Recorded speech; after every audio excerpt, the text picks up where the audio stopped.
बिस्मिल्लाहिर्रहमानिर्रहीम। आज हम नेक्स्ट चैप्टर कार्बोक्सिलिक एसिड को पढ़ेंगे और इसके अंदर जितने भी एमडीकेट के हवाले से पॉइंट्स है वो डिस्कस करते हैं।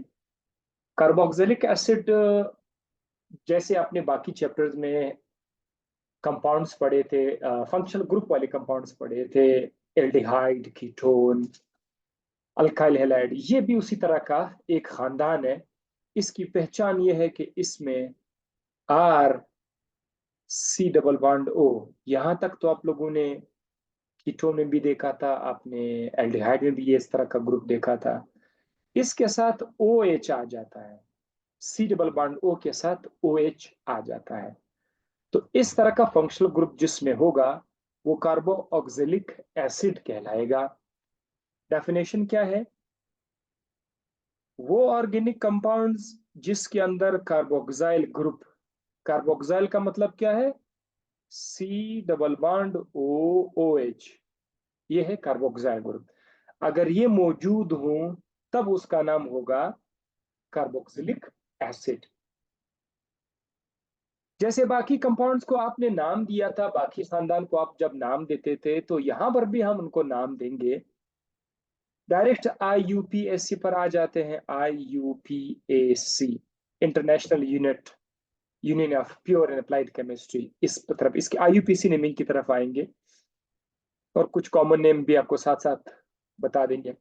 रूल्स बिल्कुल उसी तरह से हैं जैसे आप लोगों ने बाकी पढ़े थे। लॉन्गेस्ट चेन सेलेक्ट करना है, इसमें आप लोग ऑलरेडी ट्रेन है लॉन्गेस्ट चेन का। लॉन्गेस्ट चेन जब आप सेलेक्ट करोगे तो आपने वो लॉन्गेस्ट चेन सेलेक्ट करना है जिसमें फंक्शनल ग्रुप इंक्लूड हो। ऐसा ना हो आप लंबा चेन तो सेलेक्ट कर ले लेकिन उसमें फंक्शनल ग्रुप नहीं हो। तो इसका, इस बात का ख्याल रखना जरूरी है। इसका मैं आपको एक मिसाल बताता हूँ, ये वैसे भी ये पॉइंट आपके लिए जरूरी है। सपोज ये एक ऑर्गेनिक कंपाउंड है,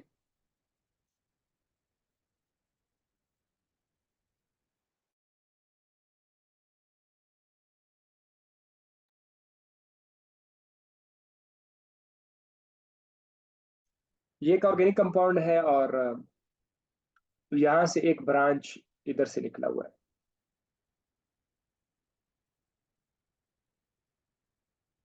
अब सपोज करते हैं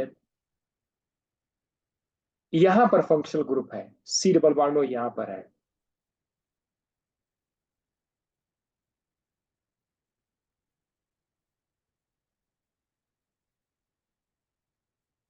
यहां से एक और चेन निकला हुआ है, सपोज करते हैं। अब देखो, अगर आप नंबरिंग दोगे तो एक तरीका क्या है लॉन्गेस्ट चेन का, वो ये होगा कि यहां से आप स्टार्ट करें 1 2 3 4 5 6 7 8 9, ये लॉन्गेस्ट चेन होगा मेरे ख्याल से। बाकी आप किसी भी साइड से जाएंगे तो इतना लंबा चेन नहीं होगा किसी दूसरे एस्पेक्ट से। तो आपने ये काम नहीं करना, इसका लॉन्गेस्ट चेन आपसे सिलेक्ट नहीं करना है। आपने लॉन्गेस्ट चेन ऐसा सेलेक्ट करना है कि जिसमें फंक्शनल ग्रुप मौजूद हों। तो आपने जब भी नंबरिंग देनी है उसमें CO को इंक्लूड करना होगा। तो ये वाला नंबरिंग जो है ना, ये नहीं होगा।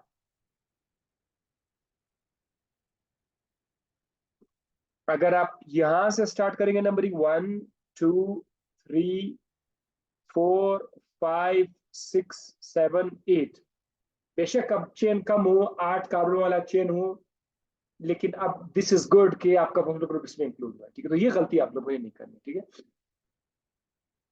अच्छा, जब आप लॉन्गेस्ट चेन सेलेक्ट करेंगे फिर उसका नाम देते वक्त ये आपने अल्कीन के ही नाम अपने इस्तेमाल करने हैं। Meth, eth, pro, but, pent, hex, hept, oct, non, ठीक है, डैक, ये आप यूज कर रहे हैं। उसके आखिर में जो ई आता है ना, उसके ई की जगह आपने ओइक एसिड बोलना है।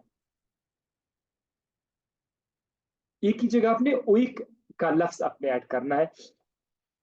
और नंबरिंग आप वहीं से स्टार्ट करें जहां से फंक्शनल ग्रुप करीब है, from where functional group is closer. इसका अपने ख्याल रखें कि फंक्शनल ग्रुप मतलब जिसमें कम से कम नंबर आ जाए, ठीक है। अगर किसी कंपाउंड में एक से ज्यादा कार्बोक्सिलिक ग्रुप है तो फिर आप लोग ये वाला लफ्ज बने डाई ओइक का लफ्ज बने डाई ओइक एसिड, ठीक है।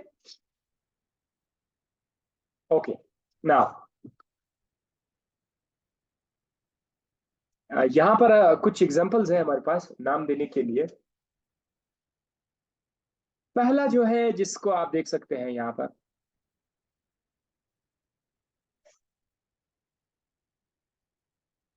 इसका नाम बहुत सिंपल है, आपने बार बार रिएक्शन में सुना भी होगा। दैट इज इसको अगर कॉमन देखा जाए, so this is formic acid, ठीक है। इसका नाम फॉर्मिक एसिड, हम और आप सब जानते हैं फॉर्मिक एसिड।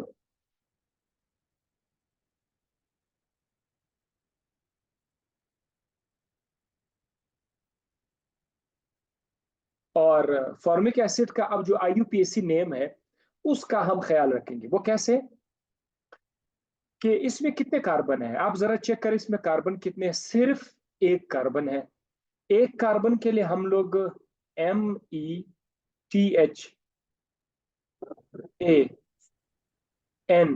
मीथेन बोलते हैं ना, तो मीथेन का जो ई है उसकी जगह ओइक डालेंगे, methane oic acid, methanoic acid हम यहां पर ये लफ्ज इस्तेमाल करते हैं। अच्छा, अब दूसरा कंपाउंड है उसका नाम देना है। यहां पर जो सेकंड कंपाउंड है, सेकंड स्ट्रक्चर है, इसको नाम देना है। एक तो इसका सादा नाम हम और आप सब जानते हैं, दिस इज एसिटिक एसिड। ये नाम हम और आप पहले से इसके साथ वाकिफ है, एसिटिक एसिड। लेकिन इसका जो आईयूपीएसी नेम है वो कार्बन के नंबरों के मुताबिक होगा। इसमें कितने कार्बन है, किसी का सना मलिक, यस करेक्ट, बिल्कुल आपने सही जवाब दिया सना। दो कार्बन है, सो दो कार्बन की जगह आप क्या लिखेंगे, ईथ। ईथ दो कार्बन को बोलते हैं ना इथेन। इथेन का जो ई है उसकी जगह ओइक एसिड डालेंगे, इथेनोइक एसिड। बात खत्म, बहुत सिंपल है, एक को नाम लेना बहुत इजी है। अच्छा, एक स्टूडेंट सवाल पूछ सकता है, सकती है कि बाकी कंपाउंड में हम फंक्शनल ग्रुप को शो करते थे, जहां पर फंक्शनल ग्रुप था उसका नंबर हम लोग शो करते थे, क्योंकि अभी तीसरे कार्बन पर फंक्शनल ग्रुप है, चौथे कार्बन पर फंक्शनल ग्रुप है। कुछ ऐसे खानदान हमने पढ़े जहां हमने फंक्शनल ग्रुप को शो नहीं किया, तो उसका नंबर शो नहीं किया था। उसकी वजह यह थी कि कुछ फंक्शनल ग्रुप्स कंपाउंड के स्टार्ट में ही आते हैं, उनके लिए दरमियान में कोई जगह पॉसिबल नहीं है। जैसे कि aldehyde, C double bond O H. जब भी आपको ये एल्डिहाइड आएगा तो C double bond O H पहले नंबर पर होगा, वो दरमियान में नहीं आ सकता, वो दो कार्बन के बीच नहीं आ सकता। आप लाख कोशिश करें दो कार्बन के बीच आपका एल्डिहाइड ग्रुप आप नहीं ला सकते, एल्डिहाइड फंक्शनल ग्रुप आप नहीं ला सकते, ठीक है। सो इसी तरह ये जो कार्बोक्सिलिक एसिड है, इसका सी डबल बॉन्ड ओ के बाद ओ एच लगा हुआ है। तो ये भी दो कार्बन के बीच नहीं आ सकता। इनका पोजीशन पहले से मालूम है, तो जब पहले से पोजीशन मालूम है कार्बन नंबर वन, वहां पर उनका नंबर शो नहीं किया जाता कि भाई कार्बन नंबर वन पर कार्बोक्सिलिक ग्रुप है या कार्बन नंबर दो पर या तीन पर, so it is for sure it is one. अच्छा, होपफुली आपका ये सवाल अगर आपके जहन में आया हो तो जवाब मिला हो, या अगर जहन में ये सवाल नहीं आया है तो मैंने आपके जहन में बना दिया। अच्छा, थर्ड नंबर पर एक कंपाउंड है, मैं चाहता हूं कि आप लोग इसका नाम मुझे जल्दी बता दीजिए, शायद मैं मैसेज देकर रहता हूँ, फटाफट जल्दी करो, आज हमने ये खत्म करना है। Go on, 3 2 1 go. Waliullah, Waliullah correct, Sana Malik correct, और नहीं है। हाँ, आसिया ठीक है, हाफिजा, जावा काकड़, राइट, फैंटास्टिक, मोहम्मद अहमद बिल्कुल correct. Gul, Gul carry common name butyric acid. Yes yes yes yes, okay okay, fine fine, let's move on. इसका जो 4 कार्बन है, जिसमें 1 2 3 4 4 कार्बन है। 4 कार्बन का, ओह माय गॉड, एक सादा नाम जो है, पहले हम लोग आईयूपीसी नाम की तरफ आते हैं। आईयूपीसी नाम के लिए रटा लगाने की जरूरत नहीं होती है। 1 2 3 4 कार्बन है, तो बस ब्यूटेन ओइक एसिड डाल देंगे, ठीक है। ब्यूटेन ओइक एसिड इसमें हम ऐड कर लेते हैं, ब्यूटेन ओइक एसिड। इसका एक और सादा नाम हम लोग देख लेंगे, that is n butyric acid. अब आप लोग ये भी याद रखिएगा, ठीक है। It is called, also called, इसका एक और नाम भी है, n butyric acid. N butyric acid, बस इसका ट्रेडिशनल नेम है, ठीक है, ब्यूटारिक एसिड। और इसके अलावा ये जो नीचे जो है, ये कौन सा है, इसको प्रॉपर नाम देते हैं। इसमें, अच्छा, इसमें सब्स्टिट्यूएंट है। इसमें ये वाला जो ग्रुप आप देख रहे हैं ना, ये एक सब्स्टिट्यूएंट है, राइट। सो इसका प्रॉपर नाम क्या होगा, carbon number 1, carbon number 2, carbon number 3। Carbon number 1 2 3 मैं आप लोगों को बाकी होमवर्क दूंगा। Yes yes, correct correct, Waliullah आप सही कह रहे हैं, फाइन। 1 2 3, इसका मतलब है कि 2 पर, कार्बन नंबर 2 पर मिथाइल ग्रुप है, कार्बन नंबर 2 पर मिथाइल ग्रुप है। बाकी 3 कार्बन प्रोपेनोइक एसिड है, 2 methyl propane oic acid, 2 methyl propanoic acid इसका नाम हो जाएगा। इसके अलावा इसका नाम है आइसोब्यूटारिक एसिड भी इसको कहते हैं। अब इसका कॉमन नाम जरा देखो, आइसो। एक तो आप लोग ना, इससे घबराना नहीं है आपने, CH,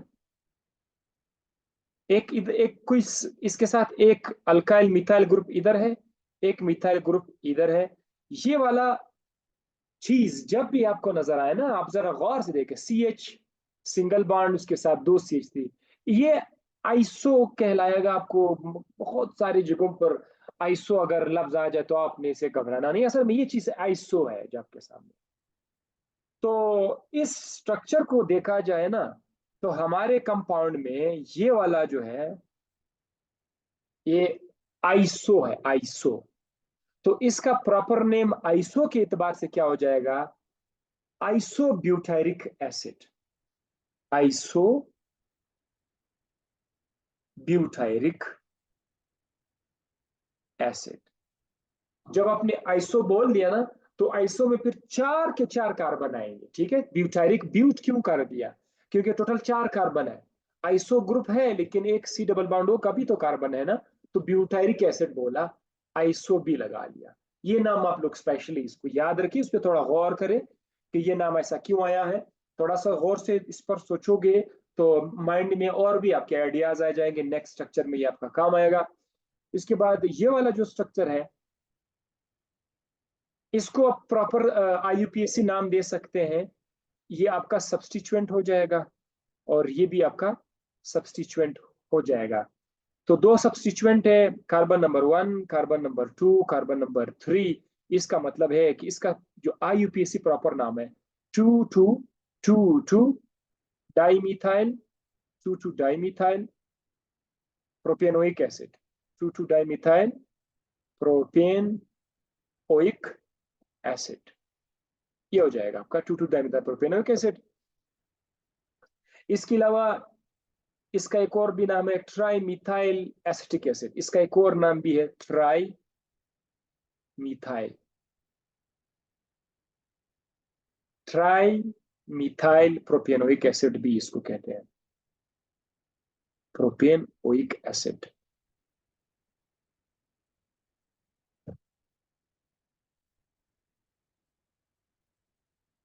अच्छा, नेक्स्ट,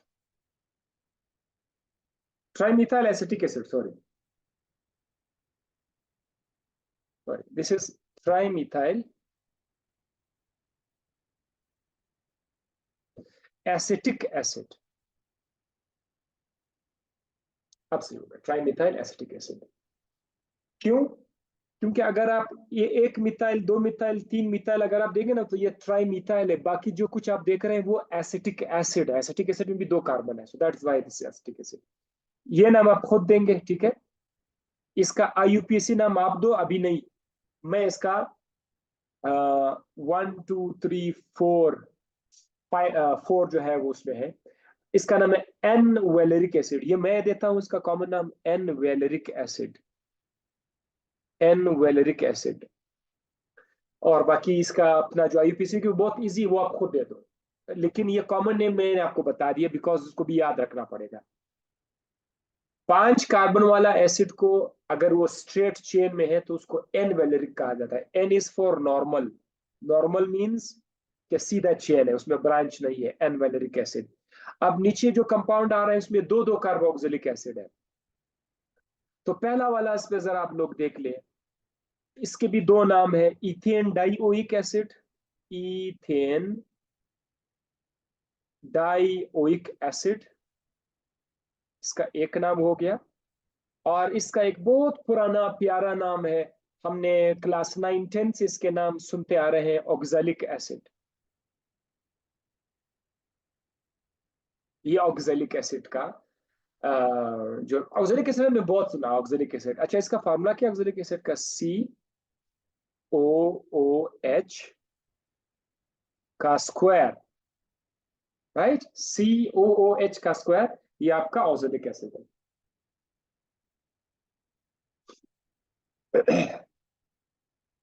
अब इसी तरह से फिर से दो कार्बोक्सिलिक ग्रुप है, दो कार्बोक्सिलिक ग्रुप है, डाइओइक एसिड है, बीच में सिर्फ एक मिथाइल है। अगर बीच में एक मिथाइल आ जाए तो इसको मेलोनिक एसिड बोलेंगे। सादा नाम, रिवायती नाम, common name malonic. Malonic, malonic acid, malonic acid. दो कार्बोक्सिलिक ग्रुप के दरमियान एक छोटू आ जाए, मेलोनिक एसिड। इसका आईयूपीएसी नेम आप लोग खुद लिख सकते हैं, ठीक है। इंशाल्लाह खुद लिख। कितने कार्बन है? तीन। तीन कार्बन है तो क्या नाम देंगे? प्रोपेन। क्योंकि दो फंक्शनल ग्रुप है, प्रोपेन डाइओइक एसिड। इसको आप लोग अपने साथ नोट कर लीजिए, प्रोपेन डाइओइक एसिड। हम टाइम जाया नहीं करेंगे, ठीक है। अब फिर से देखो, ये एक एक फंक्शनल ग्रुप यहाँ पर है, एक फंक्शनल ग्रुप यहाँ पर है, बीच में दो छोटू आ गए हैं। दो चोटू से आपको नाम का पता चल गया, वो 4 कार्बन है। तो it is butane, butane dioic acid. और इसको हम लोग सक्सिनिक एसिड का नाम देंगे। Succinic acid, succinic acid. Krebs cycle में आपने इसका नाम सुना था, ग्लाइकोलाइसिस के बाद जो क्रेब साइकिल आ रहा था वहां पर आपको सक्सिनिक एसिड बायोलॉजी में पढ़ाया गया था, ठीक है। सक्सिनिक एसिड का स्ट्रक्चर, सो यहां पर आ गया। दो कार्बोक्सिलिक ग्रुप के बीच में दो छोटू आ जाए, दो छोटू दो कार्बोक्सिलिक ग्रुप, सक्सिनिक एसिड। अगर आपको याद हो बायोलॉजी में, इसको हम लोगों ने सक्सिनाइल कोए के नाम से पढ़ा था। सक्सिनेट, सक्सिनाइल कोए, वहां पर यही था, उसके साथ कोए एंजाइम भी था, ठीक है। नीचे फिर से एक फंक्शनल ग्रुप है, दो फंक्शनल ग्रुप से, लेकिन अब इस बार इसके बीच तीन छोटू है। जब तीन छोटू आ जाए तो उसका नाम है ग्लूटारिक एसिड। ग्लूटारिक एसिड, तीन छोटू, ग्लूटारिक एसिड। इसका आईयूपीएसी नाम सबको पता है कि क्या है, ठीक है। यस, यस, यस, वही पेंटेन डाइओइक एसिड। 5 कार्बन है तो डाइओइक अपने से बोला। अच्छा, इसके बाद कौन सा स्ट्रक्चर है हमारे पास? जी हाँ, 4 चोटू आ गए। दो फंक्शनल ग्रुप के बीच 4 चोटू आ जाए, उसको कहते हैं एडिपिक। Adipic acid. मजीद तंग नहीं करेंगे हम, बस यहाँ पर खत्म करते हैं एडिपिक एसिड। और इसका प्रॉपर नेम आपको अच्छी तरह से पता है कि क्या है, ठीक है। चलो बताओ उसका नाम क्या है, जल्दी बताओ, मैं अभी रीड कर लेता हूँ शाबाश, ताकि मैं नेक्स्ट की तरफ चलो। 3 2 1।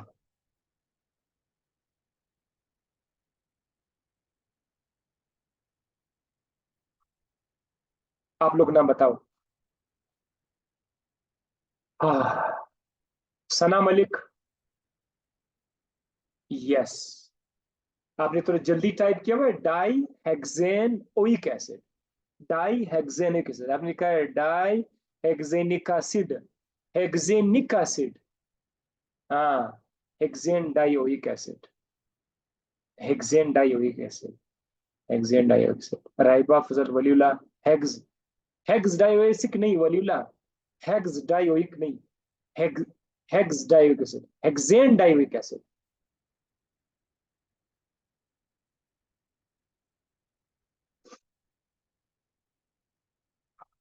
अच्छा, नेक्स्ट की तरफ चलते हैं।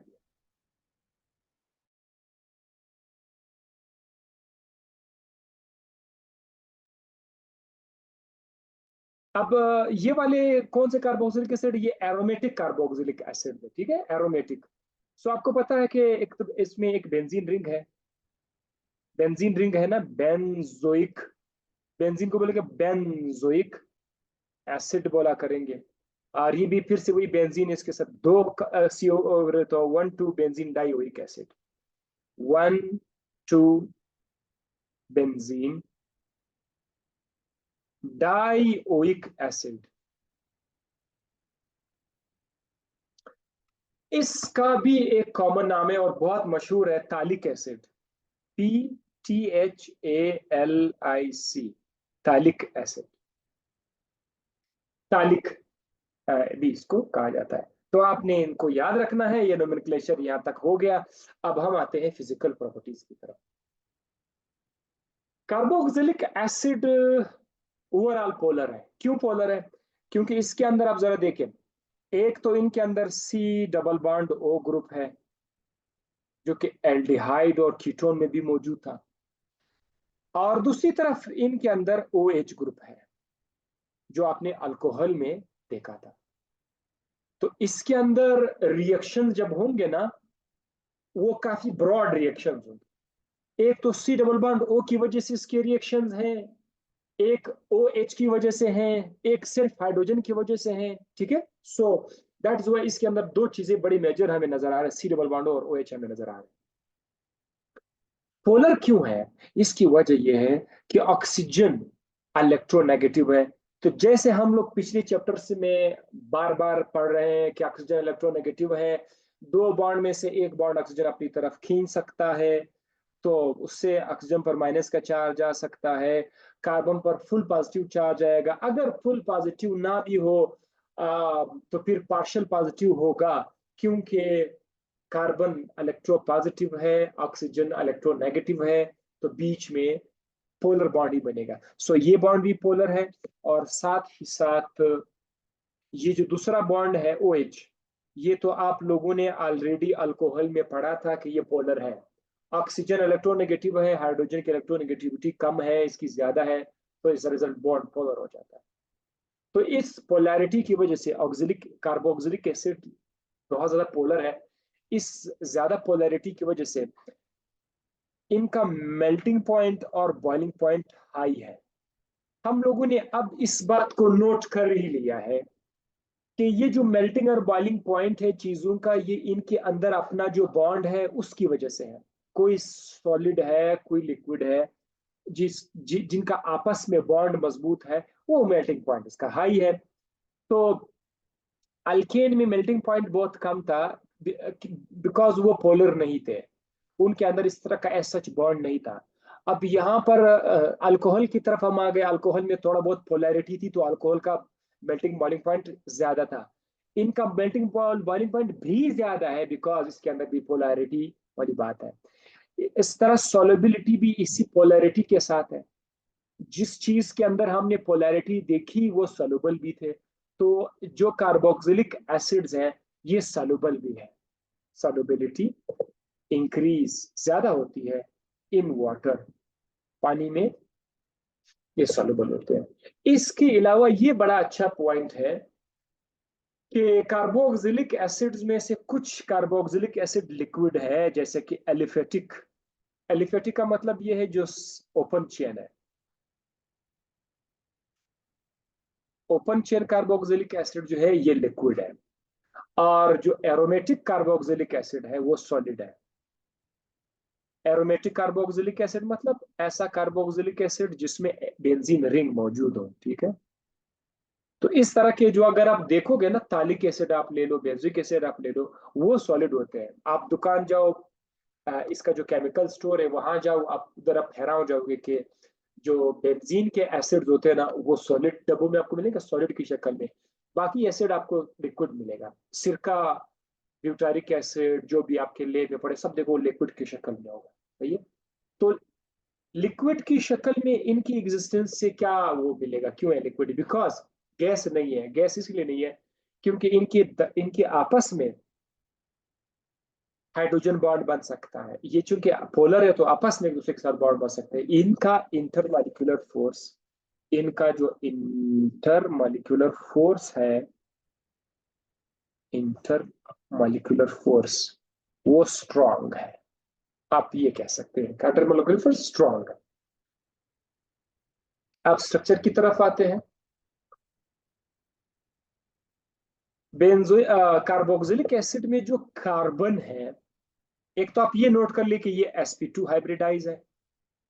और ओवरऑल जो स्ट्रक्चर है इनके कार्बोक्सिलिक ग्रुप का, जो स्ट्रक्चर ये ट्राइगोनल है। पॉइंट्स है, ठीक है, एक आप लोग पॉइंट नोट कीजिए। ट्राइगोनल मतलब 3 कोनों वाला शेप है।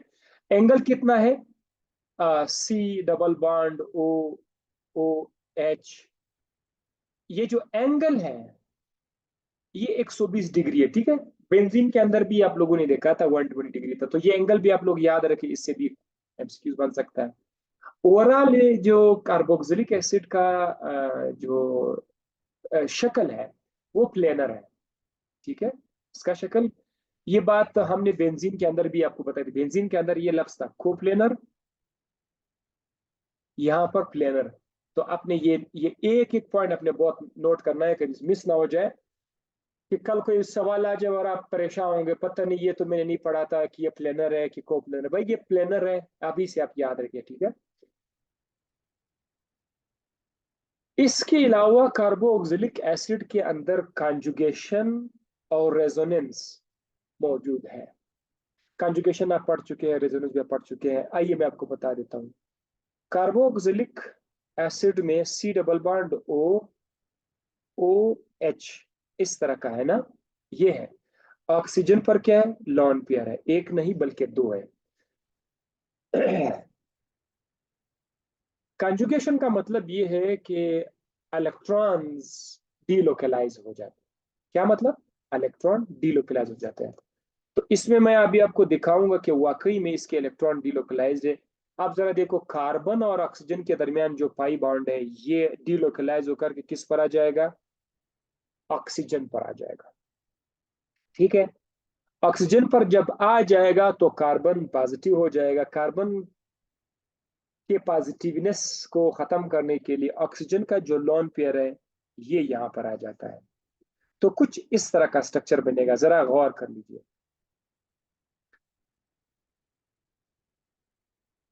कार्बन सिंगल बॉन्ड, ऑक्सीजन पे माइनस,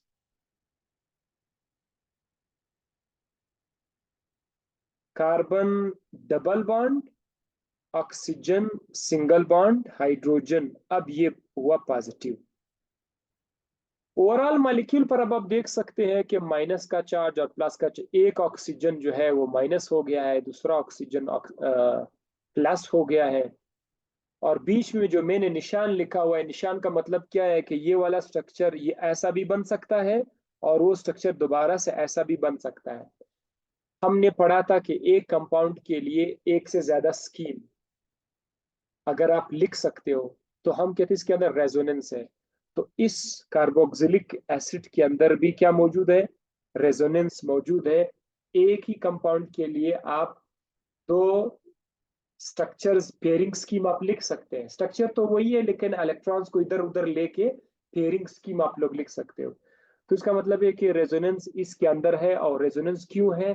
क्योंकि इसके अंदर कॉन्जुगेशन है। कॉन्जुगेशन का मतलब ये है कि delocalised electrons. So that is why का आपको ये एक पॉइंट बता दिया स्ट्रक्चर के हवाले से। नोट कर लीजिए कि इनके अंदर कॉन्जुगेशन है तो रेजोनेंस है। ठीक है। अब इसकी एसिडिटी की तरफ आते हैं। दीज आर मोर एसिडिक बनिस्बत अल्कोहल के। बनिस्बत अल्काइन के ये मोर एसिडिक है। बट इसका मतलब ये नहीं है कि इतनी ज्यादा एसिडिक है कि ये HCl का रिकॉर्ड तोड़ देता है, H2SO4 का रिकॉर्ड। नहीं नहीं नहीं नहीं नहीं नहीं। ये तो वाकई, ये तो HCl H2SO4 तो बहुत ज्यादा हाई एसिड है, लेकिन हम उसको आज यहाँ पर डिस्कस ही नहीं करेंगे। अभी तक जो ऑर्गेनिक कंपाउंड्स में आप लोगों ने एसिड्स पढ़े थे उनमें ये अच्छा खासा एसिडिक है, ठीक है। अराउंड 5 का इसका pKa है, बहुत कम pKa है, यानी बहुत ज्यादा एसिडिक है। तो ये मोर एसिडिक है। हमने आपको अभी ये बताना है कि अगर किसी कार्बोक्सिलिक एसिड में कोई इलेक्ट्रॉन डोनेटिंग ग्रुप आ जाए या इलेक्ट्रॉन विड्रॉइंग ग्रुप आ जाए तो उससे उसकी तेजाबियत पर क्या असर पड़ेगा, ये आप लोगों ने नोट करना है। तो मैं सिंपल आपको ये जवाब दूंगा, ये बात आप लोग ऑलरेडी भी पढ़ चुके हैं, रिपीट हो रही है इंशाल्लाह, ये मैंने आपको बताई हुई, ठीक है। अल्कोहल के इसके फिनोल के एसिडिटी में, यस, फिनोल के एसिडिटी में फिनोल का चैप्टर आपने पढ़ा था, वहां पर हमने ये बात डिस्कस की हुई है कि जो इलेक्ट्रॉन विड्रॉ कर देते हैं, जो इलेक्ट्रॉन विड्रॉइंग ग्रुप होते हैं, वो एसिडिटी को बढ़ा देते हैं। रीजन भी मैं बता चुका हूं, अब वो रीजन या दोबारा रिपीट नहीं कर सकता। आप लोग वीडियो तो जरूर देख सकते हैं। अगर किसी कार्बोक्सिलिक एसिड में फ्लोरीन आ जाए ना, फ्लोरीन इलेक्ट्रॉन अपनी तरफ विड्रॉ करता है, विड्रॉ करने वाला है। क्लोरीन, ब्रोमीन, नाइट्रो ग्रुप ये इलेक्ट्रॉन विड्रॉ करते हैं अपनी तरफ। सो किसी बेंजोइक एसिड में अगर ये इलेक्ट्रॉन विड्रॉइंग ग्रुप्स आ जाए, वो तेजाबियत को बढ़ा देते हैं। और अगर इलेक्ट्रॉन डोनेटिंग ग्रुप्स आ जाए, जैसे कि CH3, ये इलेक्ट्रॉन डोनेटिंग ग्रुप है, ये तेजाबियत को कम करेगा, एसिडिटी को कम कर देता है। आइए मैं अभी आपको एक मिसाल बताता हूँ। यहाँ पर कुछ एग्जांपल्स है। इथेनोइक एसिड की जो pKa है वो 4.7 है। pKa, जिस चीज का pKa जितना कम होगा वो स्ट्रॉन्ग एसिड है। तो 4.7 अच्छा खासा कम pKa है, तो ये भी एक स्ट्रॉन्ग एसिड है। अब प्रोपेनोइक एसिड अगर आप देखें, उसका 4.9 है, जरा नोट कर दीजिए। इसकी तेजाबियत थोड़ी कम हो गई प्रोपेनोइक एसिड की, क्योंकि इसके अंदर 3 कार्बन आ गए हैं। इसका मतलब ये है कि जैसे जैसे चेन बढ़ता जाएगा, उससे तेजाबियत भी कम हो जाएगी। हम यहाँ से एक अंदाजा लगा सकते हैं, इथेन में 2 कार्बन है। अभी तक तो वो इलेक्ट्रॉन विड्रॉइंग ग्रुप्स की तो बात आई नहीं है अभी तक तो। अभी तो मुकाबला है इथेन और प्रोपेनोइक एसिड का, 2 कार्बन है, पीएच तेजाबियत ज्यादा है। 3 कार्बन है, एक और कार्बन आया, उसका pKa 4.9, यानी थोड़ा कम, इसका तेजाबियत कम हुआ, pKa बढ़ गया। तो इसे हम अंदाजा लगाएंगे कि एक चोटू के आने से तेजाबियत कम हो गई। अब आ जाइए फ्लोरो इथेनोइक एसिड की तरफ। यह है आपका फ्लोरो इथेनोइक एसिड,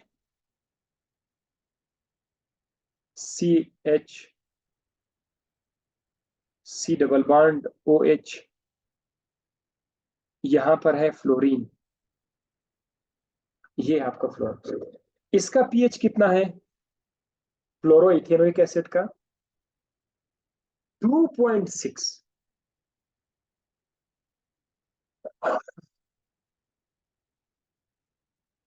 इसका पीके और भी कम हो गया, यानी इट इज मोर एसिडिक।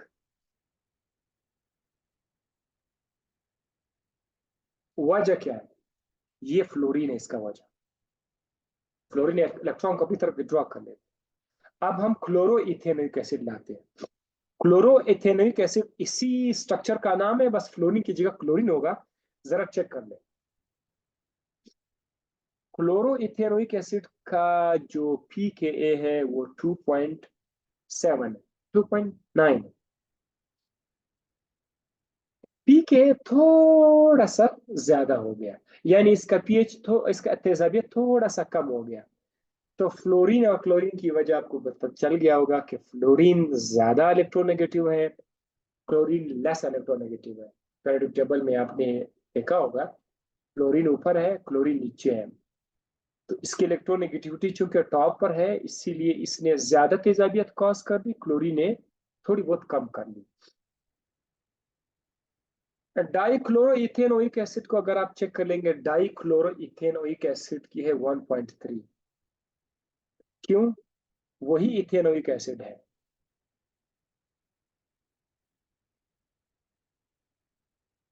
लेकिन अब इसके अंदर एक नहीं दो क्लोरीन आए, जब दो क्लोरीन आएगा तो उसकी तेजाबियत और भी ज्यादा हो जाएगी, तो ये 1.3 हो गया। ट्राई क्लोरोइथेनोइक एसिड में क्या होगा कि C double bond O H के साथ जो कार्बन है उस पर एक नहीं दो नहीं तीन क्लोरीन आ जाएंगे। सो जब तीन क्लोरीन आ जाएंगे तो और भी इलेक्ट्रॉन डोनेटिंग कर देंगे। ठीक है, तो ट्राइक्लोरोइथेनोइक एसिड का है 0.9 पीके, सबसे बहुत कम पीके है, यानी ये बहुत ज्यादा एसिडिक है। ट्राइक्लोरोइथेनोइक बहुत ज्यादा एसिडिक है। नाइट्रो इथेनोइक एसिड में CH2, सी डबल बॉन्ड OH के साथ एक नाइट्रो ग्रुप अटैच है, इसकी है 1.7। तो ये भी अच्छा खासा एसिडिक है। इन पूरे एग्जांपल्स को बताने का फायदा क्या है कि कार्बोक्सिलिक एसिड में अगर कोई इलेक्ट्रॉन विदड्रॉइंग ग्रुप्स आ जाए जो इलेक्ट्रॉन को अपनी तरफ खींचता हो, वो तेजाबियत को बढ़ाता है। इसके पीछे मेन कॉन्सेप्ट क्या है? मेन कॉन्सेप्ट या रीजन, ये आप लोग ऑलरेडी पढ़ चुके हैं। फिनोल वाले टॉपिक में आप ऑलरेडी पढ़ चुके हैं, तो अब दोबारा यहाँ पर रिपीट नहीं हो सकता है। अगर फिर भी किसी को इशू है तो फिर मैं बता सकता हूँ। अब हम आते हैं प्रिपरेशन ऑफ कार्बोक्सिलिक एसिड की तरफ। कार्बोक्सिलिक एसिड को कितने तरीकों से हम तैयार कर सकते हैं, इसके लिए मैं चाहता हूँ जिस तरह कुछ स्टूडेंट्स थे माशाल्लाह, they they have done really great job. Chart मैंने बताया था, उन्होंने चार्ट बनाया हुआ है और खूबसूरत तरीके से उन्होंने हेडिंग्स लिखे हुए और एक एक रिएक्शन लिखा हुआ है। That's was very nice. तो इसको नेक्स्ट सेशन में अभी कर लेते हैं, मैं आपको दूंगा।